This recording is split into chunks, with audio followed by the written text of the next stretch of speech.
Ikhwan dan akhwat, kita masih di acara Sirah Nabawiyah bersama Ustaz Salman Al-Farisi.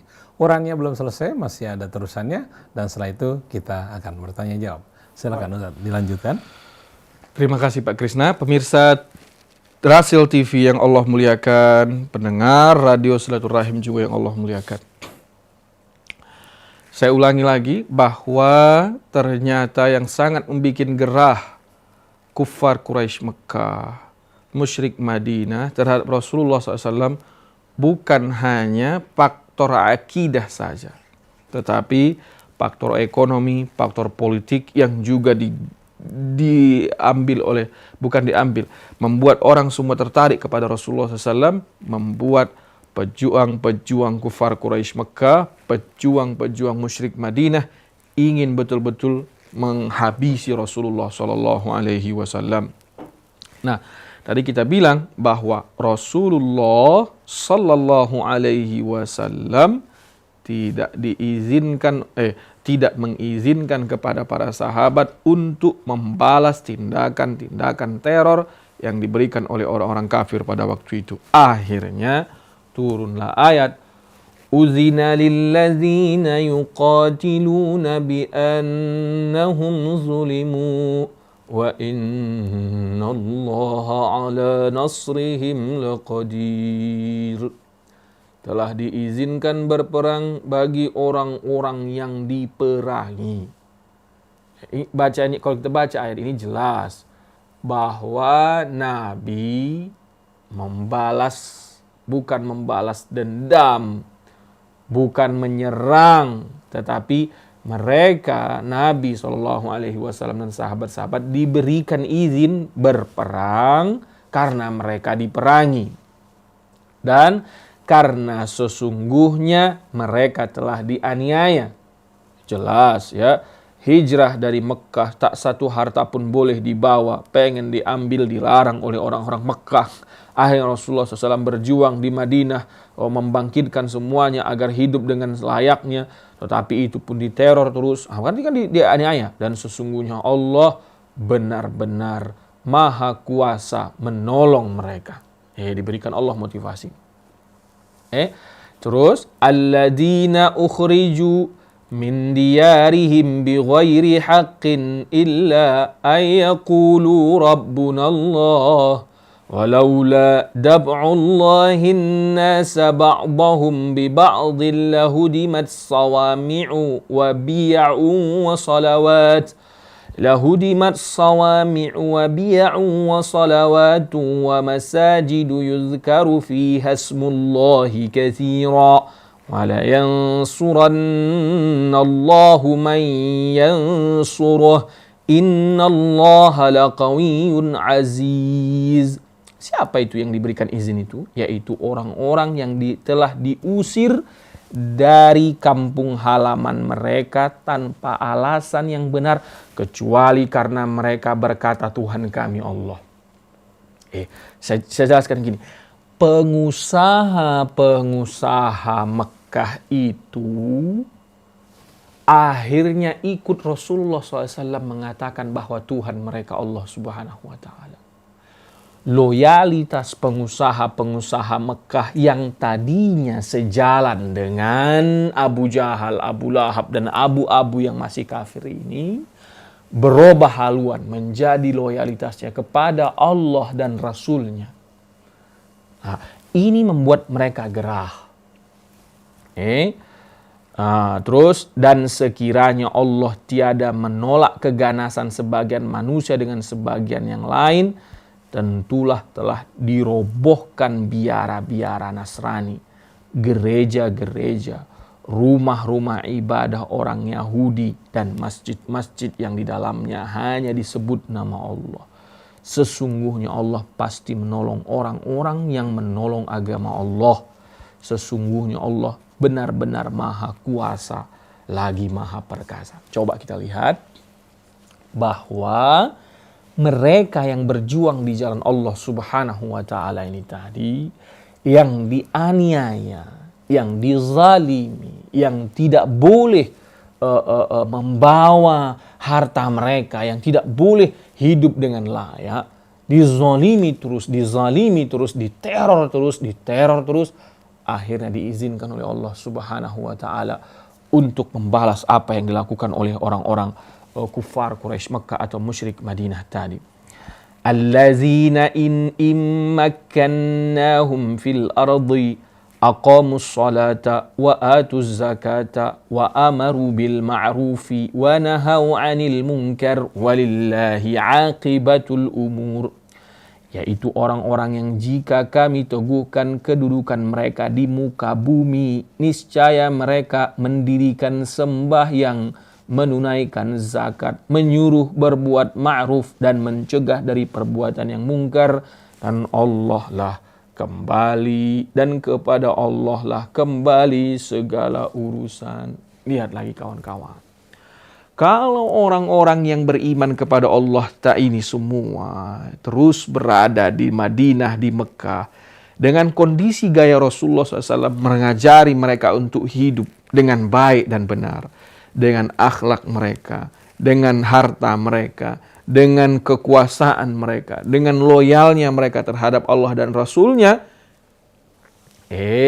membuat khawatirlah pula orang-orang musyrik. Kenapa? Kalau mereka ini terus ada, niscaya masjid akan penuh dengan orang-orang yang sholat. Zakat akan ditunaikan. Kebaikan akan semakin ramai kita lihat. Kemungkaran akan semakin sedikit kita lihat. Ini misi agama yang dibawa Rasulullah SAW tadi. Saya ulangi lagi cerita kita dari awal tadi.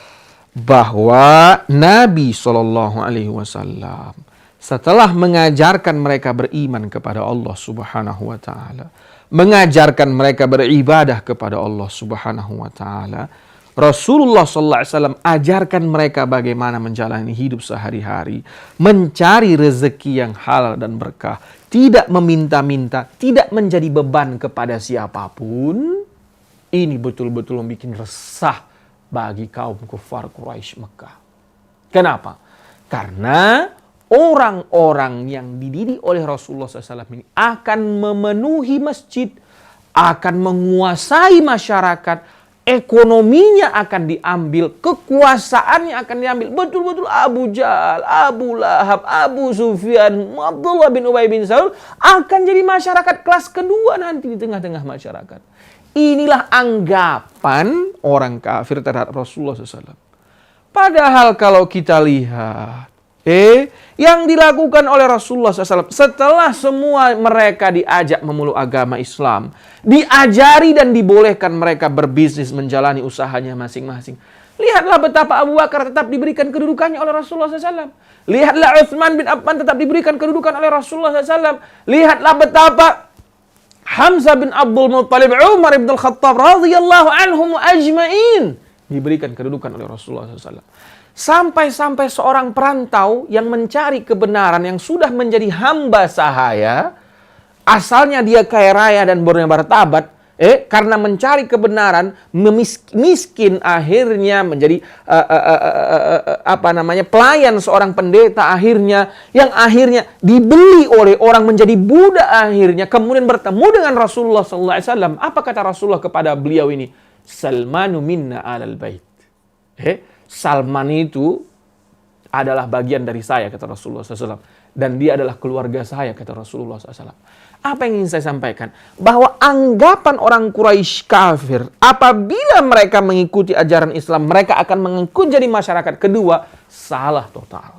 Tetapi mereka tidak melihat itu karena benci, dendam, dan lain-lain sebagainya. Mereka tidak mau.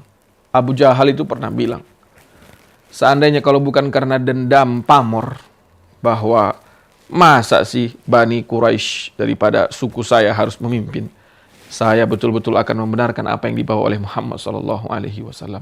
Jadi sebenarnya permasalahan-permasalahan intinya dalam yang betul-betul ini politik, ekonomi lah yang membuat Abu Jahal, Abu Sufyan ini betul-betul menantang Rasulullah SAW. Kalau bukan karena itu, mereka akan beriman kepada Allah Subhanahu Wa Taala. Maka saya mengajak lagi kepada kita semua, umat Islam pendengar Rasil dimanapun berada. Berjuanglah dari sektor masing-masing. Ya. Berjuang dengan cara Rasulullah SAW. Kalau Bapak seorang dokter, berjuanglah sebagai dokter yang muslim. Intinya apa di sini? Lihatlah bagaimana Rasulullah SAW membuat semua orang bisa hidup layak. Begitu juga bila kau dokter, berjuanglah membuat semua orang sehat. Oke? Isu-isu kesehatan, mahalnya biaya pengobatan, itu tabrak semua itu. Sehingga kau menjadi dokter yang luar biasa, seperti Rasulullah SAW. Jika engkau seorang pengacara, jugalah menjadi pengacara seperti Rasulullah SAW. Membela mereka yang benar, walau tak mampu bayar, kan begitunya. Sama, jika kita juga menjadi seorang ustadz, berjuanglah. Apa yang kita perjuangkan? Bukan hanya sekedar ceramah lepas, tetapi bikin sebuah pendopo, pengajian yang istiqamah, yang mencerdaskan umat. Bukan membuat umat menjadi fanatik. Nggak ada artinya membangun kefanatikan. Tapi mencerdaskan umat. Ajari umat ini berpikir. Karena Allah mengajak kita untuk banyak-banyak berpikir. Bukan hanya mengajak umat berzikir. Tapi mengajak umat berpikir. Supaya cerdas umat ini. Supaya umat betul-betul bisa menjalani hidupnya seperti yang dijalankan oleh Rasulullah SAW. Menjalani hidup seperti Rasulullah SAW. Nah ya, dan akhirnya adalah beberapa peperangan terjadi sebelum Badar. Sebut saja contohnya Sariyatu Saiful Bahar. Nanti kita ceritakan bagaimana ini.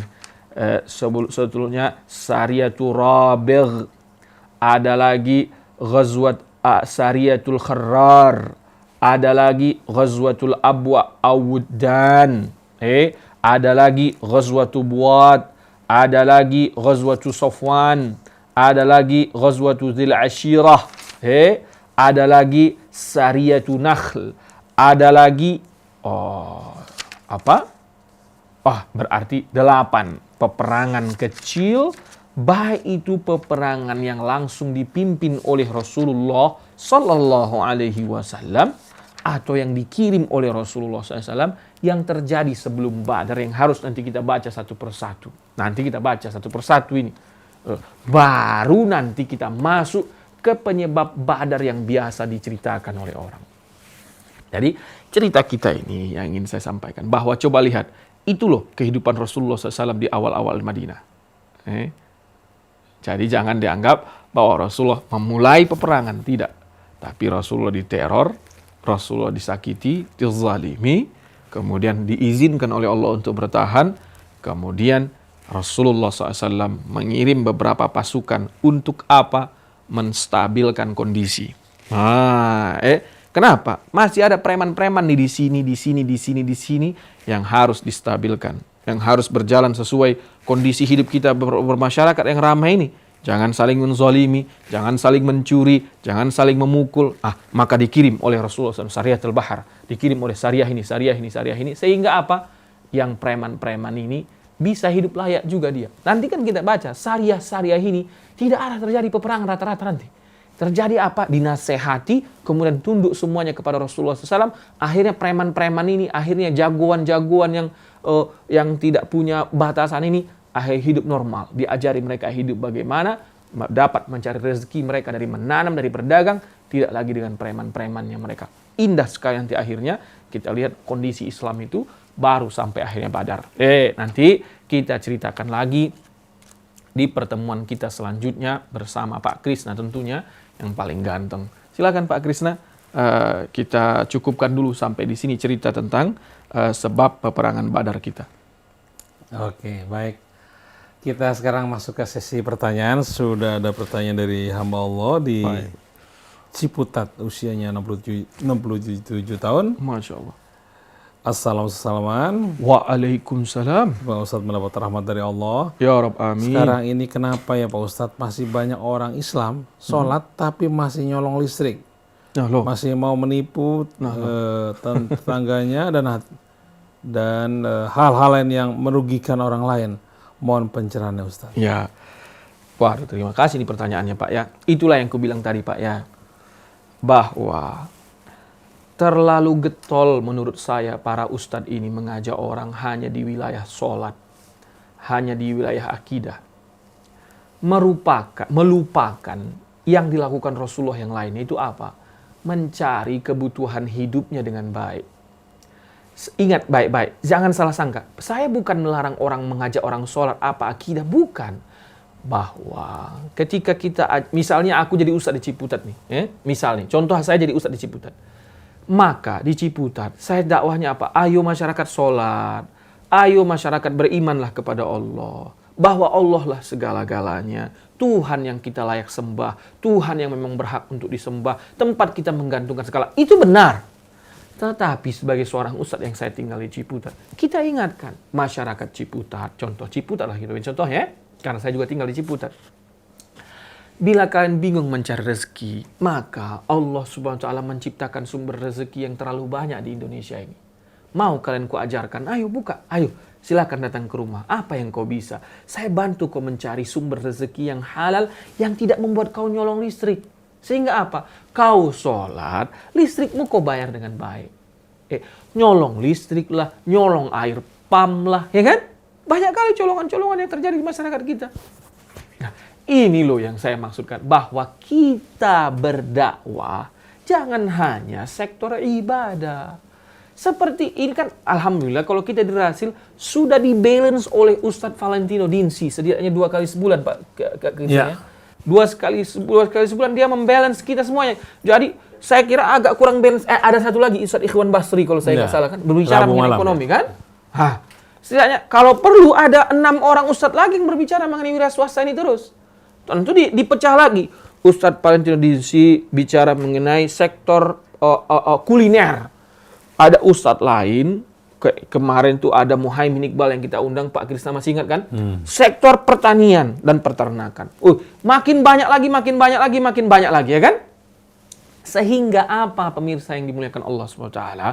Ketika para asatiz lain menekankan iman kepada Allah, menekankan sholat di awal waktu, menekankan kita berpuasa, pendengar kita ini benar-benar beriman kepada Allah, benar-benar sholat tepat waktu, benar-benar berpuasa, tetapi karena balance-nya yang kita sampaikan, pendengar kita juga memikirkan bahwa dia harus hidup dengan halal, mencari rezeki yang halal, tidak sikut sana, sikut sini, tidak ngezalimi orang lain, harta warisan dia bagi dengan baik, tahu dia caranya bagaimana cari duit. Ini kan dia terima kasih juga kita sama Rasul. Kan ada ustadz kita yang memang mengajak kita untuk berjuang di wilayah ekonomi yang sudah disampaikan, disiarkan di radio kita yang kita cintai ini. Jadi Bapak yang di Ciputat, kenapa? Jawabannya itu karena kurang getolnya kita berdakwah dari sisi perspektif muamalah yang disampaikan juga oleh Rasulullah SAW. Saya ulang ya, muamalah. Bagaimana kita menjalani hidup kita sehari-hari? Bertetangga. Nggak boleh kita ngambil air orang. Apalagi. Bahkan di masa Rasulullah, sahabat menanya, ya Rasulullah, aku ngumpulin kayu bakar ya Rasulullah. Ini cerita ini ya.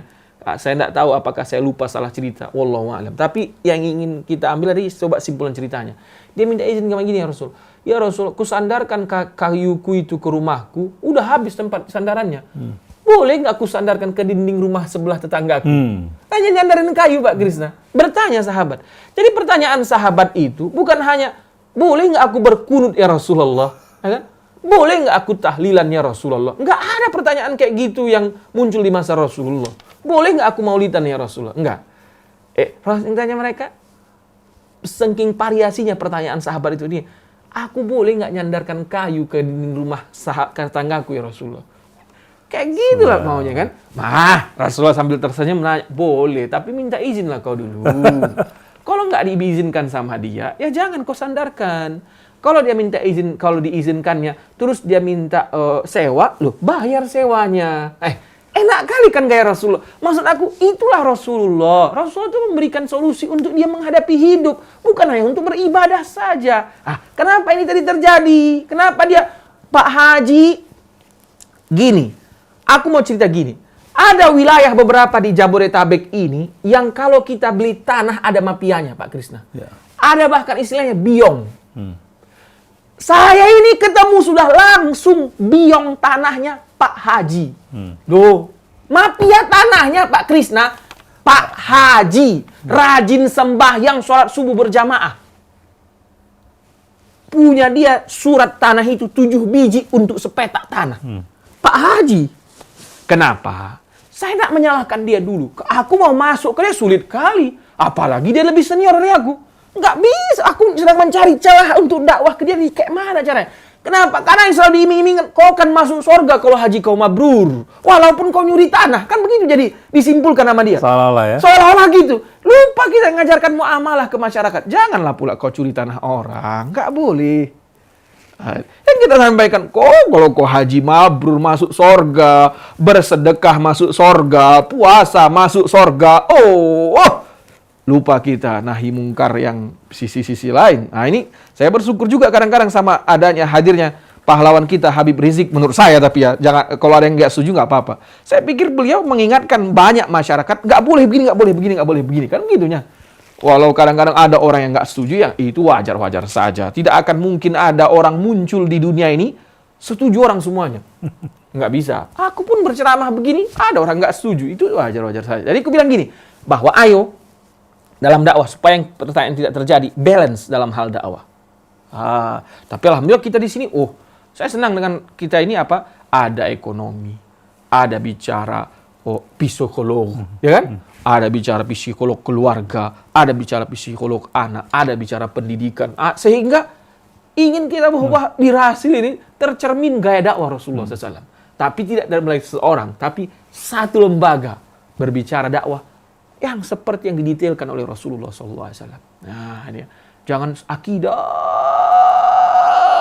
aja yang dibahas, tapi ada satu sesi kita belajar mencari duit bagaimana. Apalagi Pak Krisna pandai pula dia mencari tamu ahlan wa sahlan, ya kan? Banyak inspirasi-inspirasi yang kita dapat. Mudah-mudahan Pak Krisna panjang umur berkah. Amin ya rabbal alamin. Silakan Pak Krisna. Assalamualaikum Ustaz Salman. Saya tertarik dengan perkataan Ustadz yang mengatakan terima kasihlah kepada orang yang membenci kita, mengkritik kita. Saling. Tolong diulangi Ustadz kata-kata itu, saya mau catat Ustadz nih. Sampai memerangi orang yang memerangimu, berarti kalau orang memaki kita, kita tidak boleh membalasnya Ustaz ya, karena sudah tak tahan Ustaz.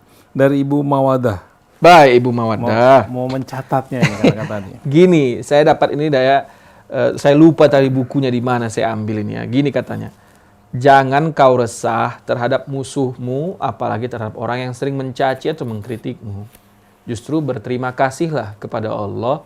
Ada orang yang di dekatmu yang bersifat seperti ini. Kenapa? Karena mereka itu alat bantu introspeksi terhadap diri kita. Karena mereka sangat jeli dengan aib dan kekurangan kita. Kalau kita di tengah-tengah orang yang muji kita, kita akan lupa siapa kita. Contohnya aku ini. Enak kali ceramah kau Salman. Nggak suka aku dengarnya itu. Maksudnya nggak sukanya, udah sering kali aku dengar, jadi takut aku bikin aku sombong nanti.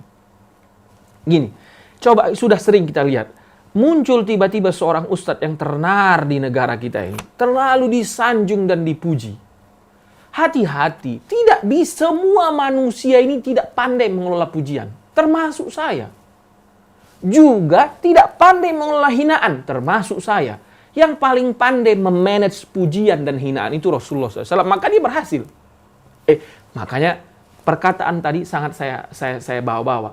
Kalau ada orang yang kritik saya dalam hati alhamdulillah. Berarti saya dinasehati dari perspektif itu. Nggak usah marah-marah kita.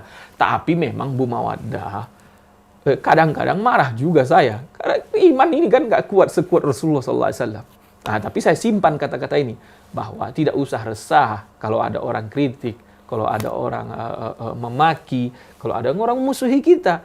Kata Ali bin Abi Thalib, mereka ini adalah alat bantu untuk kita introspeksi diri kita. Kenapa? Karena mereka sangat lihai dan jeli melihat kekurangan kita. Orang yang benci sama kita, misalnya ada orang nggak suka sama aku nih dengan ceramahku ini. Dia mendengarkan saya hanya khusus mencari kesalahan-kesalahannya saja. Jangan marah. Alhamdulillah. Sehingga apa? Saya yang sempat mau terbang dengan kesombongannya karena terlalu banyak pujian, tetet, jatuh lagi. Oh, I'm nobody. Saya ini bukan siapa-siapa ternyata. Nah, itu loh. Jangan kadang-kadang, apalagi guru saya di Makkah pernah bilang, banyak orang yang jatuh ke lembah kegagalan, ke lembah keterpurukan karena lupa saat dipuji. Gini contoh nih. Pak Krisna ini sering memuji ceramahku kalau kami berangkat berdua nih. Bagus ceramahmu tadi Salman. Aku langsung taruh mohon maaf Pak Krisna, aku taruh di folder yang sembunyi di dalam. Kenapa? Itu racun. Bayangkan seorang Krisna Prambors yang dulunya hebat ini, sekarang Krisna Rasil tapi ya, memuji Salman yang baru datang ke dunia publish ini, kan itu membuat otak kita kalau lupa kita kayak narkoba Pak Kris. Ngembang dia. Hati-hati kau Salman. Hati-hati. Nggak boleh. Ini yang justru saya senang kayak kemarin. Pak Kris sering nge-share ke aku. Ada SMS dari pendengar begini Salman. Di-share. Jadi perasaan aku Pak Krisna ini fair. Yang kritik juga di-share ke aku. Yang puji juga di-share ke aku. Dua-duanya. Hati-hati kita. Justru yang harus kita simpan nih kritik-kritik ini. Kenapa? Yang kritik ini kita jadikan alat introspeksi kita. Ini Pak, Bu Mohda, sudah lama saya amalkan. Tapi kadang-kadang gagal juga saya. Maksudnya, kalau dikritik orang agak pedas, aku marah juga aku kadang-kadang. Juga kan manusia biasa. Bukan wali, bukan ya sekarang Ustaz Hussein aku yang istilahnya ngongengung, tetap sabar. Enggak. Inilah kelemahan saya pula, ya kan? Karena usia masih muda, orang Medan pula memang ada warisan temperamen sedikit. Kadang-kadang lewat juga, nggak sanggup juga kita kan? Belajar, kita sama-sama belajar. Nah, maka kritik dan saran itu sangat membangun, banyak sudah yang kita terima. Ada yang mengatakan, saya pernah dapat dari Rasil, terlalu cepat itu bahasanya, coba pelankan dulu. Belajar aku melan-melankannya, ya kan? Sekarang melan-pelan, pelan-pelan.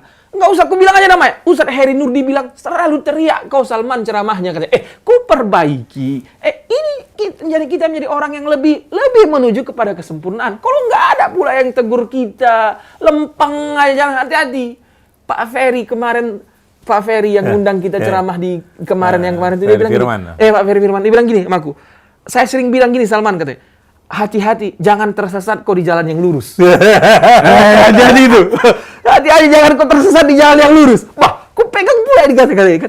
Sama itu, hati-hati jangan kau tersesat di kepujian-pujian yang banyak ini. Itu Bu Mawaddah. Jadi ketika ada orang yang kritik kita, boleh gondok boleh, tapi sabarkan hati. Allah, ucapkan Allah, astagfirullahaladzim. Ya betul pula, salah aku, ya kan? Harus kita akui, salah saya memang.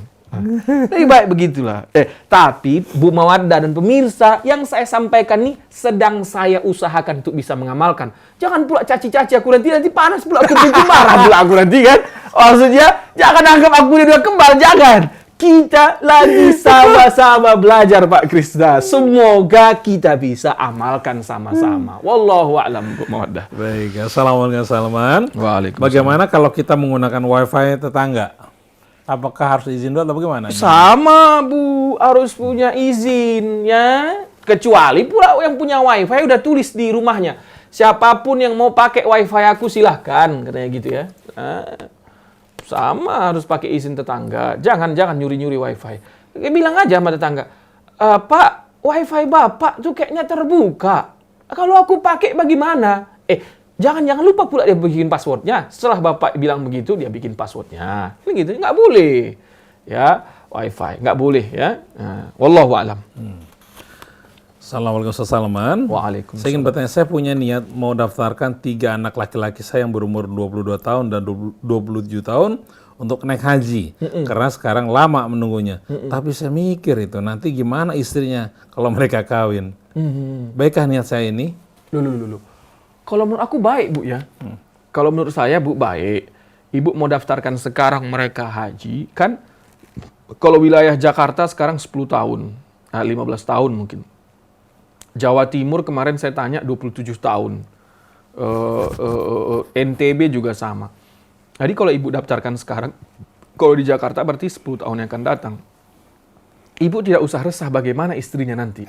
Ibu berdoa semoga nanti kalau dia menikah, entah apa yang Allah bikin jalannya, berangkat mereka bareng. Atau begini Bu nanti.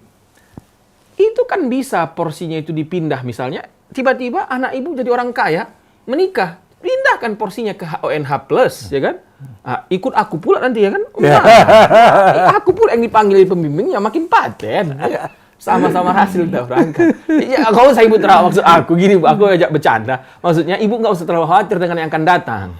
Kita tidak perlu khawatir dengan yang akan datang. Khawatir maksudnya bersiap-siap boleh, khawatir jangan. Bagaimana nanti istrinya? Nggak usah ibu pikirkan itu. Ibu tinggal gini, ya Allah, nanti bila tiba gilirannya anakku ini haji, dia udah menikah, mudahkan biar istrinya juga berangkat. Gitu. Itu lebih baik daripada menunda niat baik ibu untuk mendaftar haji. Wallahu a'lam. Assalamualaikum. Waalaikumsalam. Saya Ahmad di Tomang ingin bertanya bagaimana kaitannya dagang dan dakwah Rasulullah. Terima kasih atas pencerahannya. Waduh Pak. Rasulullah SAW sempurna di dagang, sempurna di dakwah. Ini luar biasa Pak Ahmad ya.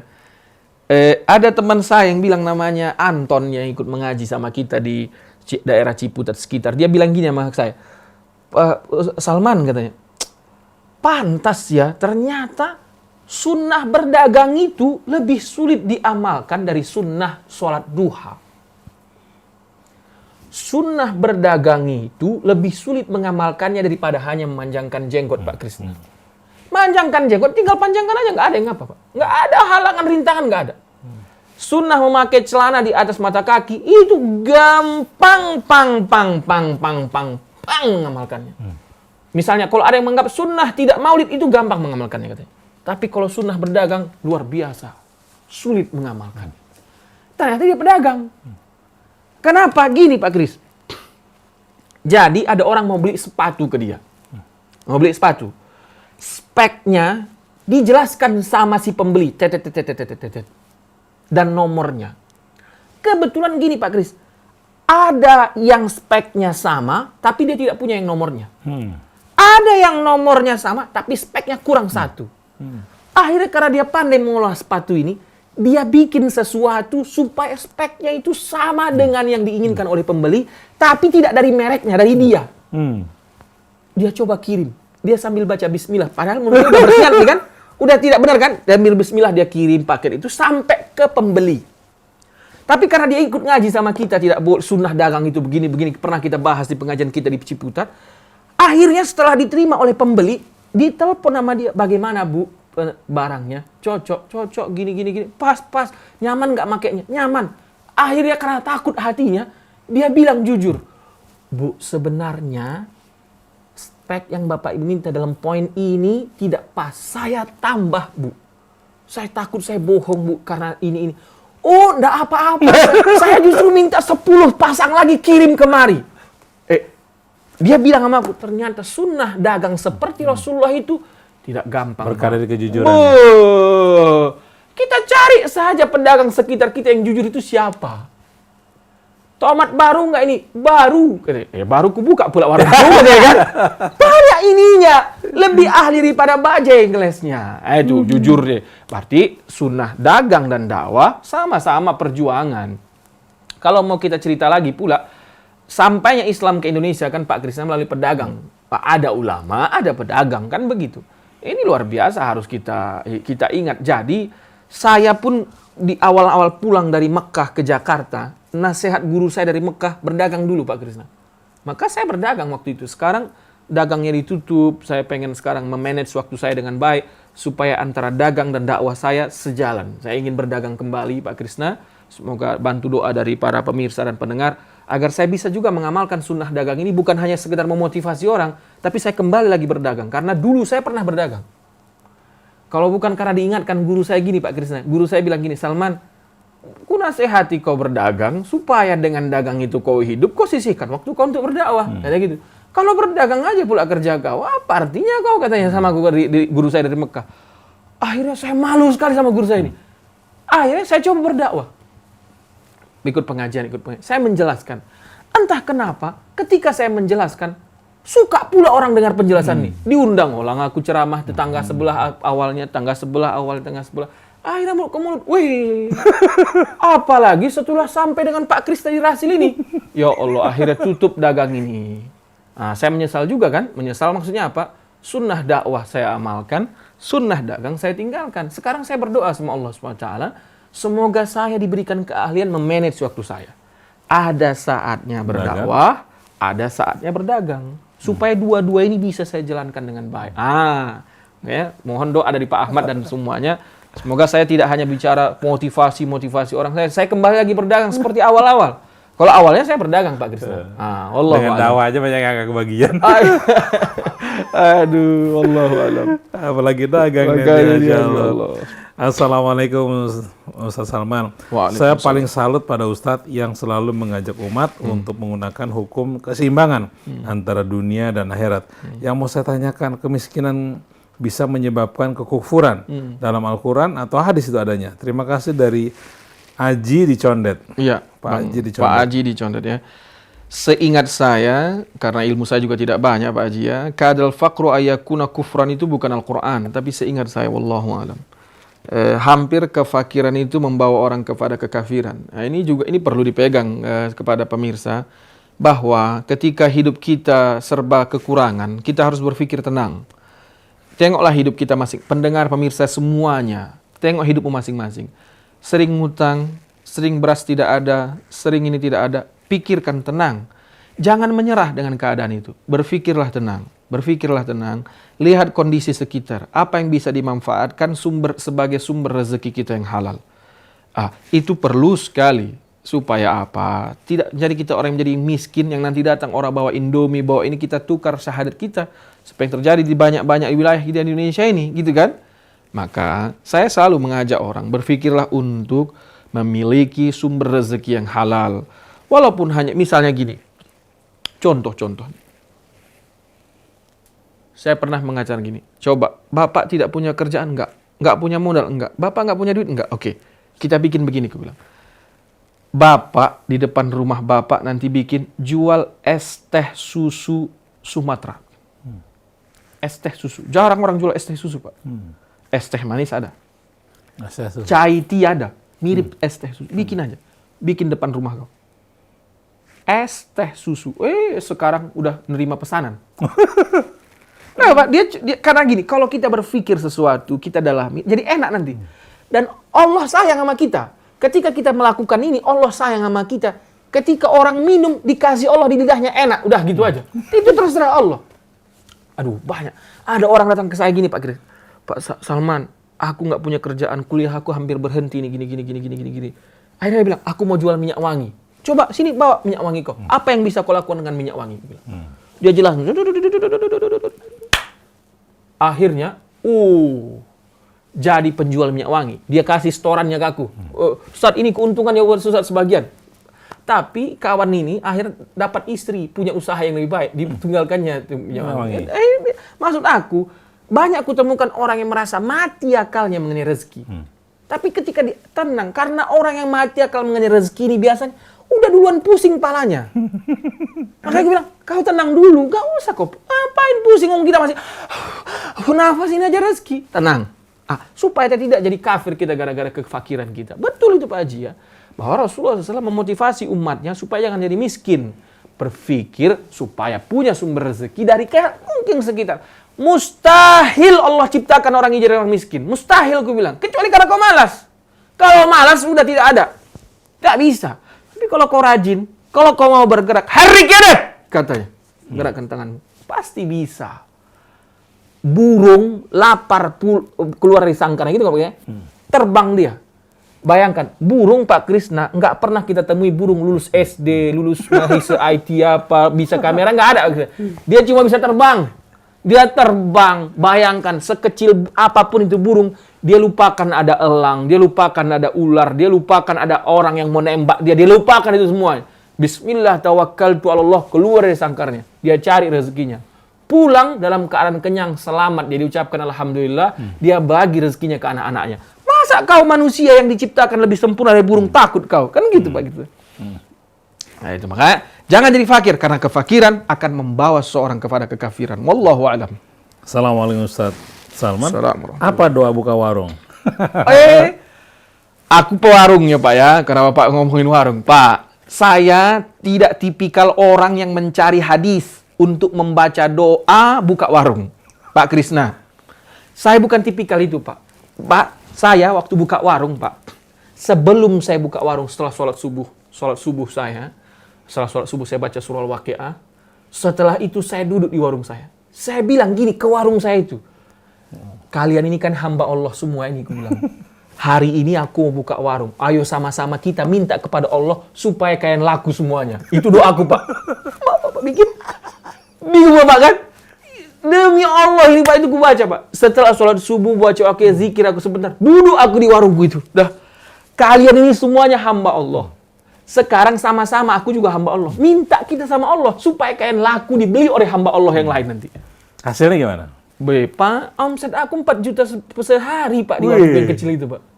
Enakan itu daripada ceramah sebenarnya. Kalau hitungin sisi ekonomi, enak Pak Gris.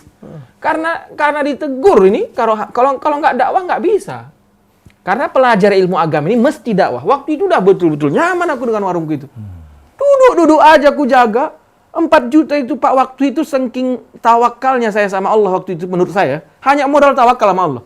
Bisa margin saya 10%, padahal warung-warung biasanya 5%. Berarti 400.000 saya. Apa yang dijual?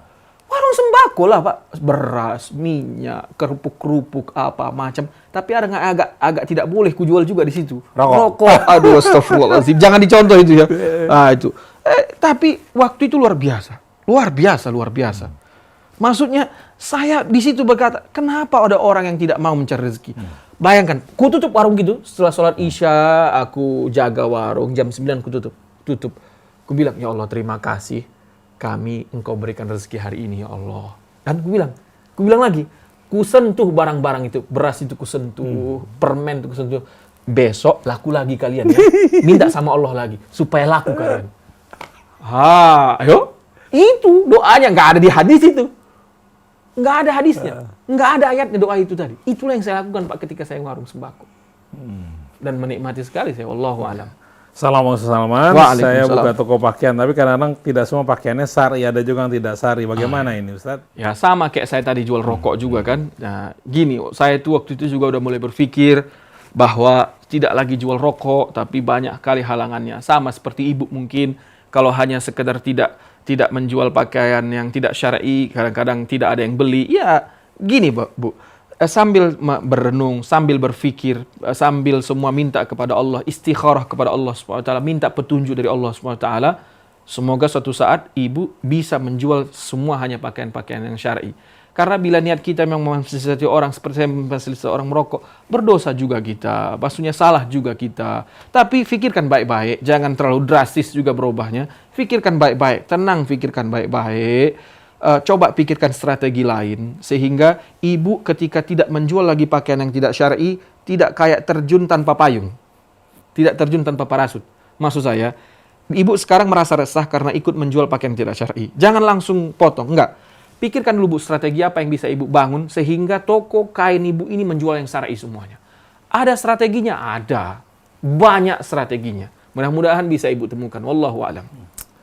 Assalamualaikum. Saya belum bisa jadi pengusaha, tapi saya bisa memotivasi istri saya agar berusaha memanfaatkan kebiasaannya di rumah.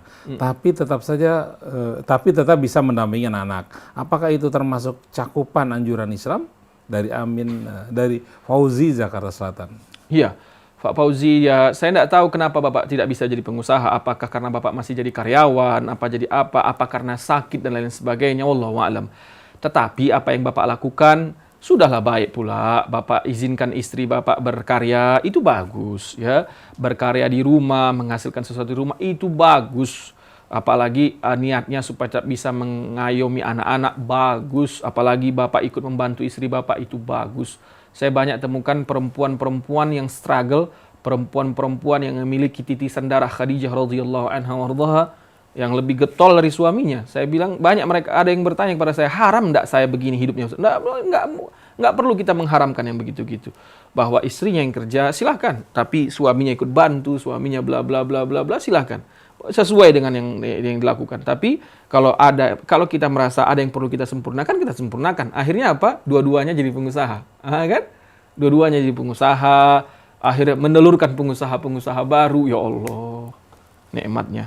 Tapi tetap ya ingat, jangan lupa kita bicara pengusaha ini tetaplah pengusaha yang sholat, pengusaha yang percaya sama Allah, pengusaha yang tak mengeluarkan zakatnya, pengusaha yang tak berpuasa. Wallahu a'lam. Oke, sesama wartawan yang masuk banyak sekali, tapi kita kelihatannya sudah dibatasi waktu. Barangkali ada kesimpulan yang ingin disampaikan. Baik. Pak Krisna, pemirsa Rahasil TV, pendengar Radio Silaturahim yang Allah muliakan. Coba, tadi kita sudah berbicara mengenai agak jauh ke belakang, mengenai penyebab terjadinya Badar.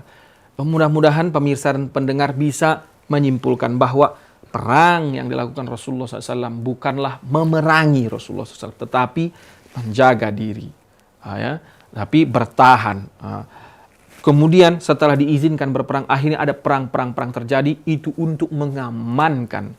Sehingga yang lemah terlindungi, yang kuat kekuatannya bisa disalurkan dengan baik, tapi tidak menzolimi siapa-siapa. Mudah-mudahan akhlak Rasulullah SAW bisa selalu kita contoh. Insya Allah kita akan sempurnakan lagi cerita mengenai Badar kita dengan tema beberapa peperangan kecil terjadi sebelum Badar.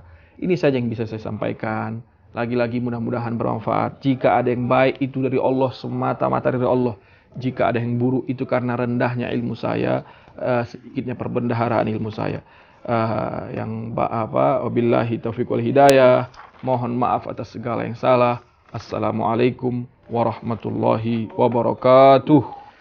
Waalaikumsalam warahmatullahi wabarakatuh. Alhamdulillah, terima kasih Ustaz Salman Al-Farisi atas uraiannya tadi. Mudah-mudahan bermanfaat ya. Baik, terima kasih atas perhatian Anda semuanya. Terima kasih Ustaz Salman, juga kami di sini. Saya Muhammad Krisna, Rian Krisyanto, kemudian Neza, Andri Seruput. Apa lagi di atas? Fajar ya, Fajar. Mohon pamit. Wabillahi taufiq wal hidayah. Wassalamualaikum warahmatullahi wabarakatuh.